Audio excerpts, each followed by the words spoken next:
Greetings and namaskara, everyone. This Himalayan Academy Publications presentation is by Satguru Bodhinatha Velan Swami and is based upon the publisher's desk article in the July, August, September 2013 edition of our magazine Hinduism Today and is entitled God of Fear, God of Love.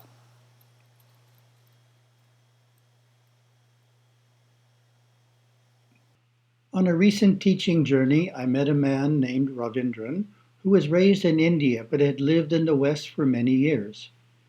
He had some lingering questions about beliefs he learned while growing up.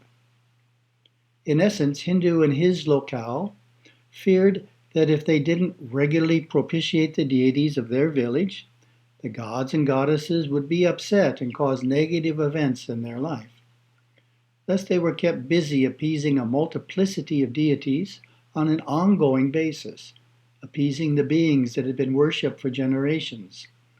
The basis of this type of worship is fear, specifically the fear that if we lapse in our ritual obligations, we will be punished in some way. I assured Ravindran that the great gods of Hinduism do not live in a consciousness of wrath, hurtfulness, retaliation, or pettiness. They are beings of love and enlightenment, showering their blessings on each of us, regardless of our failings, frailties, and omissions.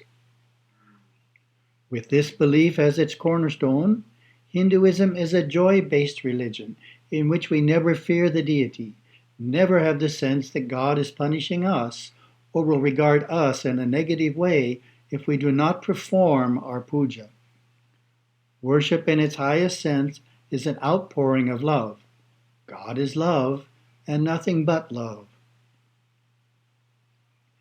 My Gurudeva Savaya Subramanya Swami affirmed, Hinduism is such a joyous religion, freed of all the mental encumbrances that are prevalent in the various Western faiths.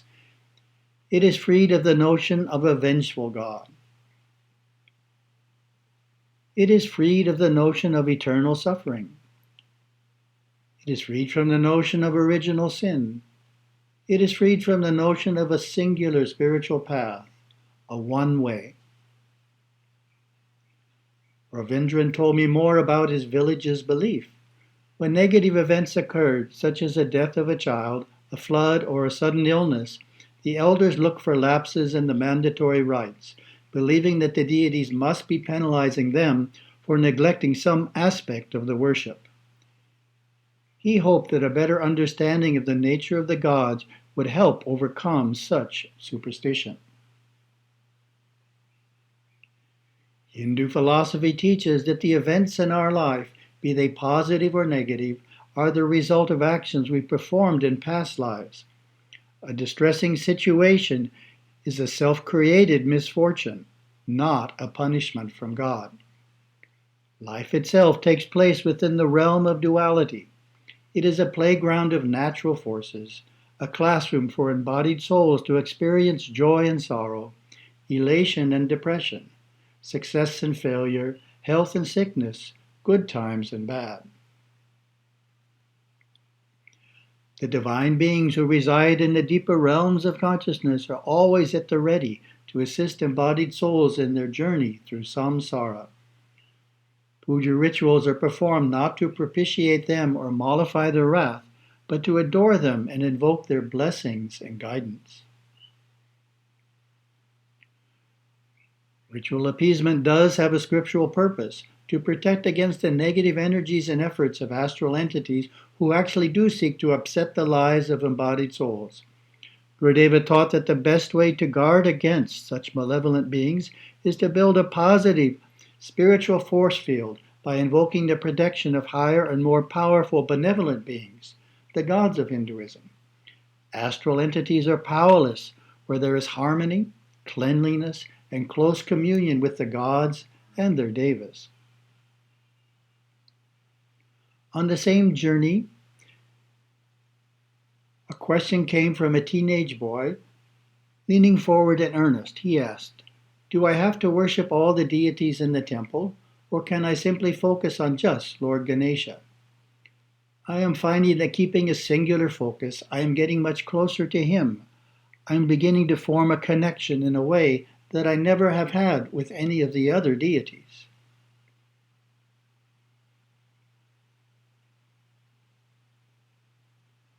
I replied in the affirmative, that it is fine to focus on just one deity. In fact, this is the pattern followed by most Hindus. However, it is only fitting to honor and acknowledge all the divinities when in the temple. I shared, when attending puja to another deity, worship sincerely and show deep respect, but you need not strive to feel as close to that deity as you do to Lord Ganesha. In Sanskrit, the deity of one's most pious attention is called Ishta Devata, literally cherished or chosen deity. Vaishnavas may choose among many divine forms: Vishnu, Balaji, Krishna, Radha, Rama, Lakshmi, Hanuman, and Narasimha, as well as the Shalagrama, a small river rock.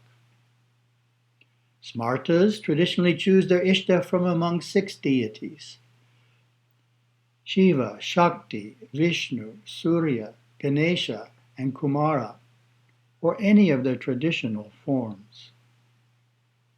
Shaktas, who worship the divine as the goddess, Shakti, may focus on one among her many forms, from the furious Kali, the benign and graceful Parvati, or Ambika.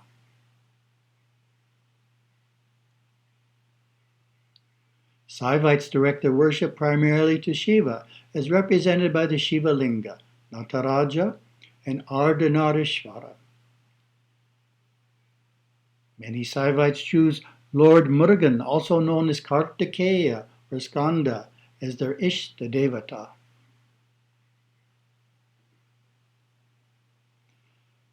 My Gurudeva, a staunch Saivite, taught us to worship Shiva as the supreme god, while starting with the worship of Lord Ganesha, who is the closest god to the material plane of consciousness, most easily contacted, and most able to assist us in our day-to-day life and concerns. An analogy to friends is helpful. Teenagers have many friends, but it is common to have one best friend to share the details of one's life. Having an Ishtadevata is like that, and the feeling we have should feel like that toward the divinity, just like we have toward our best friend. Holding a singular focus helps us to draw closer and closer to that deity. Another approach to understanding the deity's compassionate nature, and in the process ridding yourself of any lingering fear, is to think of the god or goddess as the parent and yourself as the child.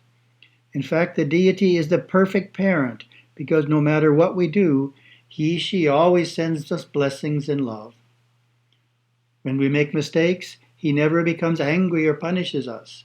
The deity's love is perfect love, existing at all times and all circumstances for all souls. In developing a closeness with the deity, we eventually discover and bask in that perfect love. The Tirumandaram, written by the great Siddhar Tirumular, affirms this idea. The ignorant foolishly say that love and Shiva are two, but none of them knows that love alone is Shiva. When men know that love and Shiva are the same, love as Shiva they ever remain. In giving talks on the topic of love of God, I often share the similarity of the Vaishnava concepts with the Saiva concepts. In the Chaitanya school of Vaishnavism, for example, bhakti is seen as progressing through 5 stages: neutrality toward God, servitude for God, friendship with God, parental feelings for God, and relating to God as a lover to the beloved. In Saivism, there exists a parallel concept. It also starts with neutrality. The next stage is called the Dasa Marga, with the soul relating to God as servant to master. In the second stage, Satputra Marga, our relationship with God is as a child to his parents. In the third stage, Sakha Marga, God is like a friend. In the fourth stage of maturity, called Sanmarga, God is our dearest beloved. Both denominations emphasize the soul's coming ever closer to God. Bhakti Yoga moves the devotee closer to God through these stages, ultimately instilling an intense love of God. Some common bhakti practices are Shravana, listening to the stories of God; Kirtana, singing devotional hymns and songs; Smarana, remembering the presence and name of the divine. This includes mantra repetition. Pada Sevana, service to the holy feet, which includes serving humanity. Archana, attending ritual worship both in the temple as well as attending or conducting worship in one's home shrine. Vandana, prostrating to the deity. Atma Nivedana, complete self-surrender. Bhakti Yoga seeks to develop qualities that make communion possible, such as love, selflessness, and purity, leading to self-effacement and total surrender to God. It is in this idea of the need for total surrender, prapati, that the members of all sects merge in oneness. We know that we have attained prapati when we effortlessly know that everything that happens to us is due to the grace of God and not our own actions. There is no sense of fear in this mode of worship. In a letter he wrote to a young man, our Paramaguru Yogaswami explained the unity perspective to be held not only toward God, but toward everything, which is the basis of Hindu worship. I am with you, and you are with me. There is no distance between us. I am you. You are I. What is there to fear? Look, I exist as you. Then what must you do? You must love. Whom? Everyone. To speak more clearly, your very nature is love. Not only you, but all are pervaded by love. But there is no all, for you alone exist. All are you. Om Shanti Shanti Shanti.